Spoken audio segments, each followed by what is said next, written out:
Good afternoon. Welcome to Updates at Noon with me, Brendan Lepol.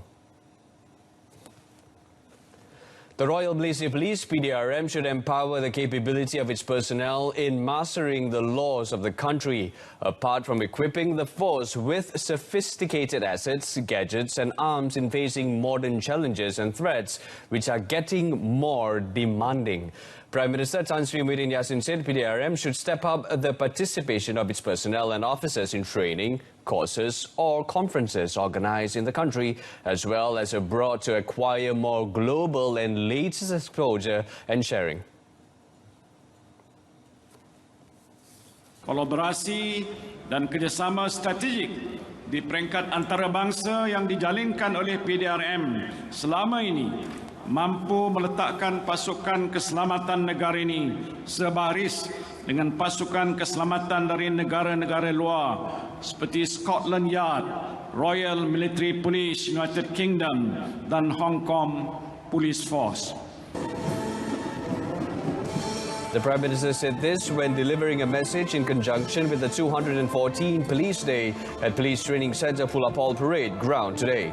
Tan Sri Muhyiddin also said to build a strong law enforcing force with integrity, the values of discipline and integrity should be emphasized in building the character of members of PDRM.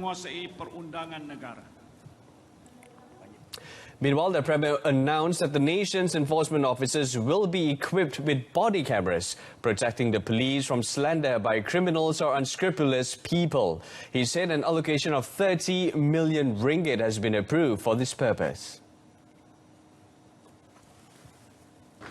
Dengan penggunaan kamera badan berteknologi tinggi dan canggih, saya percaya moral dan keyakinan anggota PDRM dapat dipertingkatkan semasa melakukan operasi dan juga penugasan yang telah ditetapkan. Tan Sri Muhyiddin also announced that the government had agreed to extend the 500 ringgit financial assistance to all serving or retired recipients of the Pingat Jasa Pahlawan Negara. A total of 80,000 recipients of the Medal of Honor, including 40,000 of those who have retired, would benefit from this aid. Yang di-Pertuan Agong Al-Sultan Abdullah Rayatuddin Al-Mustafa Billah Shah wishes happy 214 Police Day to all dedicated police officers nationwide, including police veterans and retirees. The King also expressed his highest appreciation to all police personnel for their services, commitment and sacrifices in ensuring that sovereignty, national security and public order are continuously safeguarded and maintained. According to the statement on Istana Negara's official Facebook page today, His Majesty also expressed his gratitude and pride towards the police force for having worked tirelessly as frontliners in combating the COVID-19 pandemic since last year. His Majesty also expressed hope that all police officers and personnel continue to remain strong and enthusiastic in safeguarding the sovereignty, security and well-being of the people and the country. In a statement, Al-Sultan Abdullah also prayed for all police officers to be continuously blessed and protected by Allah from all forms of threats and calamities, and for all their fallen heroes to be placed among the righteous. The records of more than 2 million individuals linked to various crimes have been updated.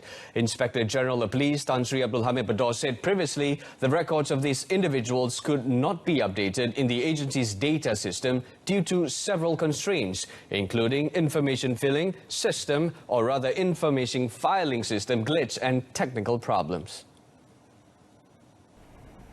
Speaking to Bernama, Tan Sri Abdul Hamid said with the 100% completion of the record updating process, it would make it easier for the Royal Malaysia Police (PDRM) to conduct criminal record checks on individuals and share it with other government agencies.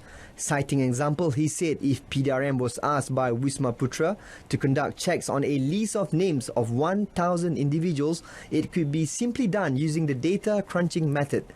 Tan Sri Abdul Hamid said any individual who had committed crimes would not be spared from having their name recorded in the system.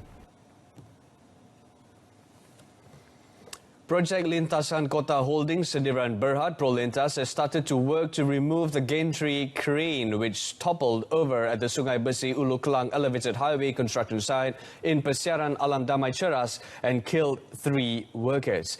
Prolintas said the operation was expected to take several days as it was a complicated process. In a statement, Prolintas said to ensure the safety of residents, especially those living in the Puncak Banyan condominium, alternative roads had been paved since the day of the incident and open for the use of residents. The statement said diversions and temporary closures of part of the routes at Persiaran Alam Damai would be implemented for both directions with immediate effect to allow access until the repair work was completed. Vehicles from Jalan Lingkaran Tengah 2 MR2 heading to Alam Damai will be diverted to Jalan Cerdas to exit to Jalan Alam Damai near OCBC Bank. On Monday, 3 Chinese nationals were killed and a local motorist was seriously injured when a component of the gantry crane collapsed at the highway construction site. An operation that illegally sold subsidized liquefied petroleum gas, or LPG, meant for domestic use for the industrial sector was busted by the Domestic Trade and Consumer Affairs Ministry, KPD and HEP, in Nibong Tebal yesterday. The ministry's Pulau Pinang Director, Muhammad Rizwan Abdul Ghaffar, said a team of 8 from the Enforcement Division raided a store at Jalan Kampung Teluk at about 5 a.m. Briefing reporters at the scene, he said the raiding party found a 29-year-old man on the premises during the raid, transferring the contents of 20 subsidized LPG cylinders into 20 cylinders for industrial sale. Mohammad Rizwan said upon further inspection, 17 more subsidized LPG cylinders still loaded with gas and 16 empty cylinders were found.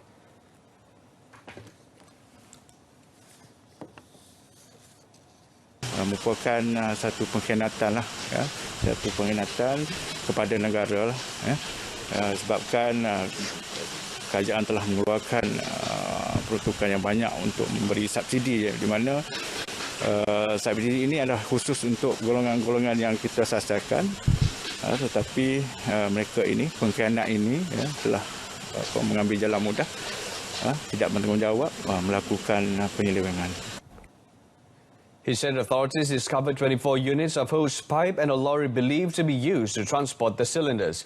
He added that the team also confiscated 1,700 tons of LPG worth 21,000 ringgit for further investigation. Now, the case is investigated under the Suppliers Control Act 1961, which carries a maximum fine of 1 million ringgit or 3 years jail or both. The Malaysian Maritime Enforcement Agency, MMEA, has activated a search and rescue operation, SAR, for 6 men who failed to return after going out fishing at sea on Monday. Terengganu MMEA Director Maritime Captain Muhammad Sufi Muhammad Ramli said the anglers could not be contacted and it was feared that their Class A boat had broken down. MMEA in a statement identified the 6 as Muhammad Hafizul Hisham Zakaria, 29, Muhammad Samarin Suhaimi, 29, Risidi Muhammad, 22, Muhammad Zulkarnain Muhammad Noor, 20, Muhammad Shahrul Anmi, 19, and Muhammad Hazim Lukman Zakaria, 19. The MMEA received a report from the victims' family members at about 8:50 p.m. on Tuesday, and the Kuantan Maritime Rescue Sub-Centre MRSC activated and coordinated SAR operations at sea at 3:15 p.m. yesterday. The Kemaman Area Fishermen's Association was assisting the operations to locate the boat within 20 to 30 nautical miles from the Kemaman coast. First, the employment insurance system under the Social Security Organisation, SOCSO, has successfully channeled 366.37 million ringgit to more than 107,000 individuals who lost their jobs in 2020. Finance Minister Tengku Datuk Seri Zafrul Tengku Abdul Aziz said as of 14 March this year, SOCSO has helped more than 18,000 workers who lost their jobs by channeling financial assistance amounting to 85.96 million ringgit. melalui aplikasi MySejahtera. The minister said the amount is inclusive of the improved job seeker allowance that was announced under the 2021 budget. In presenting the 46th Interagency Economic Stimulus Implementation and Coordination Unit Laksana report yesterday, he also said the approved wage subsidy program PSU 1.0 applications had reached a value of 12.84 billion ringgit as of the same date. Sementara itu, di bawah kita prihatin pula, kita ada program subsidi upah 2.0. Setakat 12 Mac, sejumlah 1.094 bilion ringgit telah disalurkan kepada 72,531 majikan untuk terus beroperasi dan mengekalkan penggajian bagi 619,821 pekerja. Meanwhile, a total of 137,075 participants had been approved to participate in the reskilling and upskilling programs as of 12 March. While for the special Cendana initiative for the creative industry, a total of 2.16 million ringgit has been channeled to 393 recipients, including artists and organisations actively involved in Malaysian arts and culture. The Kedah government will implement a riverside water catchment project that will be able to stabilise Sungai Muda's water level in times of drought. Menteri Besar Muhammad Sanusi Mat Noor said the Takungan Air Pinggiran Sungai, or TAPS project, will ensure Kedah has enough water supply to see through the dry season. Muhammad Sanusi said new barrages will also be built to stabilise the river water level to ensure water concessionaire Syarikat Air Darul Aman Sdn Bhd PAM would not be rendered inoperable when water levels drop. TAPS will kick off sometime this year and the state government has identified several suitable contractors for the project. Meanwhile, on his recent statement that Pulau Pinang may find itself using muddy water if the state continues to refuse to pay raw water charges for drawing water from Sungai Muda, the Menteri Besar said it should not be interpreted as a threat. Saya bukan berputar, saya nak maklum siap-siap supaya mereka bersedia. Baik tak? Kan buat terkejut kan, hampa kata habak tak habak. Kalau kita habak siap-siap supaya hampa bersedia. Bersedialah. Kita akan sebahagiannya kita akan buat takungan air pinggiran sungai.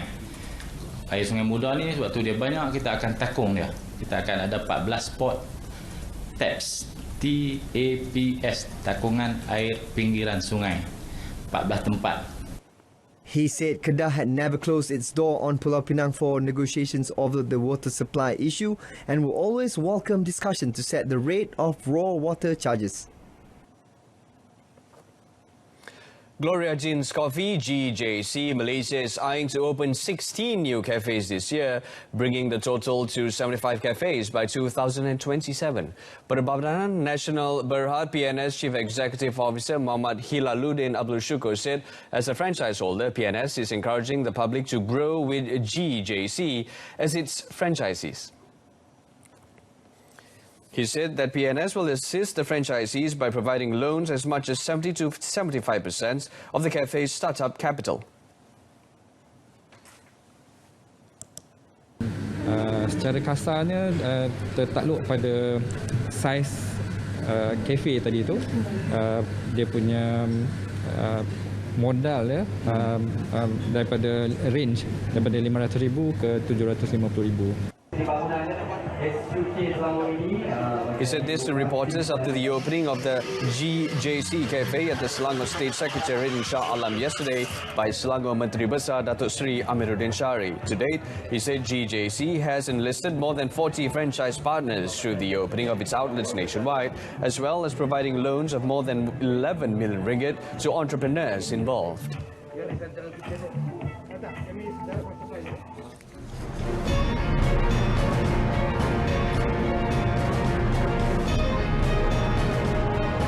Still ahead, quarantine in Chile. Malaysians should not worry.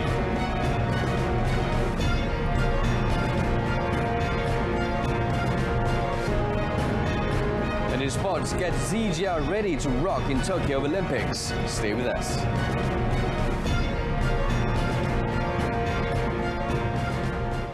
Youth and Sports Minister Dato Sri Rizal Merkan has called on the Badminton Associations of Malaysia BAM to immediately prepare national singles ace Lee Zijia to be a medal contender at the Tokyo Olympics in July. He said the shuttler's achievement in winning the All-England title had made him among the players to be feared. Thus, Zijia's rivals would be studying and analysing his performances so that they would be ready for him next time. They are making a game analysis. Dari segi yang kata how many unforced error done by Zijia, how many yang kata what was the strength of Zijia. Demikian jugalah yang patut wajar dilakukan. Saya telah minta supaya BM, jurulatih, kata ketua bahagian teknikal untuk membuat dengan tidak mengambil masa yang panjang untuk meneliti siapa yang paling penting. Our last milestone yang penting yang kita nak capai adalah untuk membawa pulang pingat emas yang pertama. Seandainya ia menjadi realiti dan ia adalah satu pengkabaran yang jauh lebih gembira daripada kita memenangi kejohanan-kejohanan. The minister was met after My Feet and Motorsports prize presentation ceremony at Menara KBS Putrajaya. Datuk Sri Rizal Merkan also hoped that Zijia would keep up his performance in the upcoming tournaments, including the Malaysia Open in May until the Olympics. National men's single shuttler Lee Zijia moved up 2 places in the Badminton World Federation BWF rankings to be placed 8th in the latest world ranking.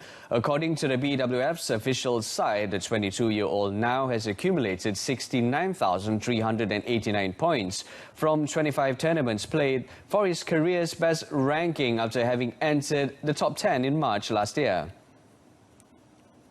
The victory at the Utilita Arena in Birmingham on Sunday helped the Kedahan to overtake Angus Ng Ka Long of Hong Kong and Wang Zhu Wei of Taiwan.